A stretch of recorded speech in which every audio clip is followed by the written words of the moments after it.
With Formula One on a fortnight's break from racing, it's given teams ample time to prepare their next upgrades for the upcoming races. And Ferrari is one team in particular that are looking to accelerate two vital upgrades for the next 3 events. Now, these upgrades are being put and pushed to the forefront of the queue with regards to everything else that they had planned.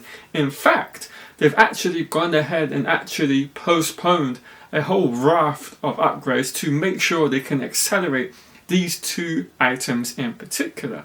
Now, what exactly are these upgrades that will be coming across the next 3 events? And just what will they be looking to achieve from them? Well, of course, Ferrari's long-standing issue with the SF25 has of course been well documented. It is the issue they have with ride height and just general rear end stability, in particular for Hamilton. Now, what this upgrade is going to be is this. There is going to be an upgrade on the rear suspension and of course a brand new floor. Now, it's a combination of these 2 upgrades from which Ferrari are looking to rectify their issues that they've had ever since the start of the season and actually utilize the performance that they believe is within the car. Now, the next 3 Grand Prix are of course in Canada, Austria and Great Britain, and it seems that the new floor for the SF25 will be available for the next event in Austria around the Red Bull Ring. There they will be introducing it, making sure that it is working in the manner through which they want it to. But the more crucial upgrade which they have been long looking to bring to the SF25 is of course the suspension upgrade at the rear end. Now that is a little bit still up in the air with all of these sources like Auto Racer. They don't necessarily know which event out of the next 3 the suspension will be coming to, because at one point it was scheduled for Silverstone, which would be the final of these next 3 events. But there's also a rumour going around this week in particular that they've actually been able to accelerate the production process of that, and they could have it in time for next race in Austria. So it could be a combination of actually having both upgrades for the Austrian Grand Prix event, and that would be very, very good for the team. Whether that actually happens is anyone's guess, but nonetheless, these 2 upgrades are of the most importance for Ferrari with regards to how they actually will structure the overall upgrade process and pattern for the remainder of the season. If they do not see from these 2 upgrades what they want to, and that is of course to be able to extract maximum performance, run the car as low to the ground as possible, and the new suspension components at the rear end being stiff enough to withstand the load and all of the kind of shakings and going on which is produced of the lowering of the rear end of the SF25, they can then finally start to extract the overall performance, and then Ferrari will then decide to actually put more resources back into the car and bring upgrades further into the season. If on the other hand things, as can quite often in this ground effect era, not go as you planned or wished it to, Ferrari will then completely scrap the season in terms of development for this particular car.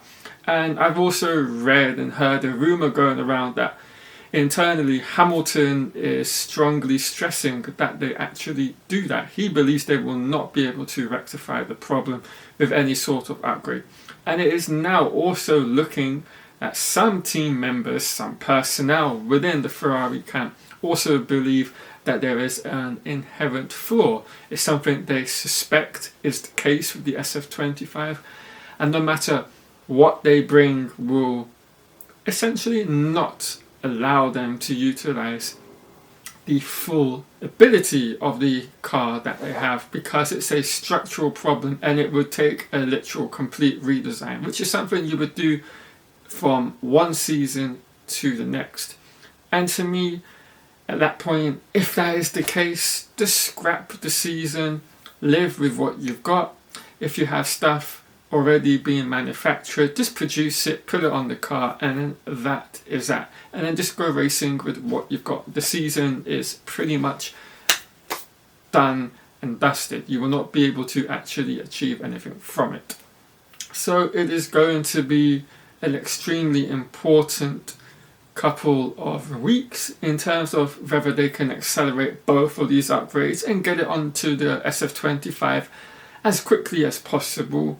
And then not only that, of course, on the flip side, if they can manage to get it all in time for Austria, it gives them a little bit more time to, set the car up, understand the new configuration they have to run it in, and see the numbers and data correlates to what they've seen in the wind tunnel and CAD.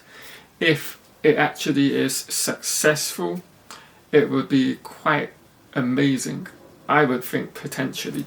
I don't really have much faith in Ferrari, particularly this season. Nothing seems to really work as they intended. I hear a lot of chatter, a lot of talk, a lot of hype. Even from me, I hear you guys say, oh, you're hyping it up. Well, I'm just reporting the news to you. I'm not necessarily hyped to see Ferrari's upgrades. I'm hyped only if the upgrades work and we can have a title battle, and that goes for all of the top 4 teams. I don't support any team. I am here as a fan of F1 and I just love the technical aspects of Formula 1. So if we can get a field as closely bunched together as 2012, the last time I actually supported a team and driver, I would absolutely love that to be the case. Whether that can happen at any point this season, I don't think so. And I think it will be the same for next season. I fully expect one team to essentially find the silver bullet or get ahead of the field and to continue that dominance for the season and maybe even the season beyond, depending on how teams catch up, how quickly they can. And that is where I'm going to wrap this video up. I hope you've all enjoyed it. If you have, do leave a like on the video down below. Let me know your comments across all of this. And I'll catch you all in another Formula 1 video soon. See you later.